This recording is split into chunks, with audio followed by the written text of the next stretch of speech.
your weight. And I was there in Spain, and it was some kind of an experience for these American riders. First to work will be Bueno Starlight, shown by Casey Hinton, who lives in Whitesboro, Texas.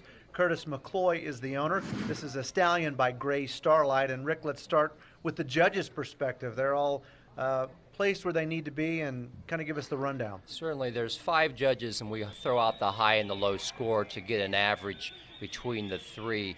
70 is an average start for a reining score, and we score that in half-point increments, which would be between a -1.5 and a +1.5.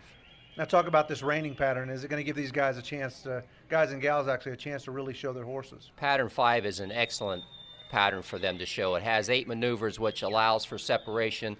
Also, it has been a finals pattern for us for a long time and an awful lot of things, and gives them a best chance to show their horse off. Well, 2 fast circles, then the nice transition into the small, slower circle, and first set of spins. It's a very good set of spins. You've got to remember the judges also have to count those spins, so they're responsible for the number of times that they turn and also the quality of the maneuver.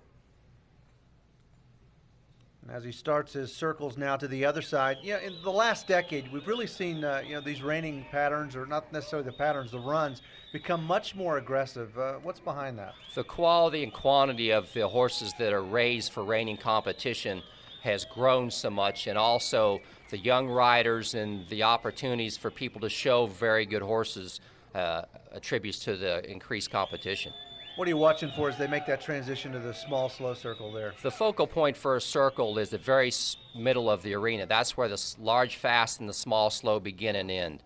So that is the part that you look for, those transitions that appear. Another good turn. And now with this pattern, you'll see him change gears a little bit, get into the figure 8 and the lead changes. Correct. In this maneuver group, there's the canter departure, 2 lead changes, and 2 large fast circles. The circles need to be similar in speed to the large fast circles that you saw in the first circles. In terms of the lead change right here, you want it to just be seamless? You want it to be as smooth as possible, and again, that has to happen right in the middle of the arena. They have to change the front and hind legs at the same time, or there'd be a penalty. Those are both good changes. This pair competed in Lexington last year. They finished in 10th place. First big sliding stop on the way. The thing you got to realize about this maneuver group, as soon as they change leads, it is part of it. So that approach, the stop, and the rollback is all part of maneuver score.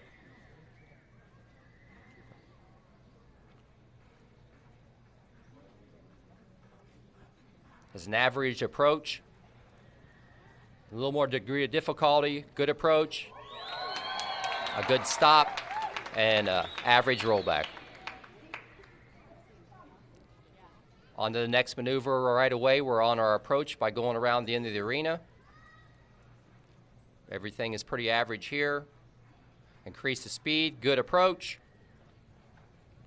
average stop. What are you watching for in the backup? Again, you want it just the same as all maneuvers. You want it to be correct, you want it to be smooth, no resistance, and also straight. Casey showing off a little bit there on that backup. 2:22.5, first rider out, and that will really raise the bar.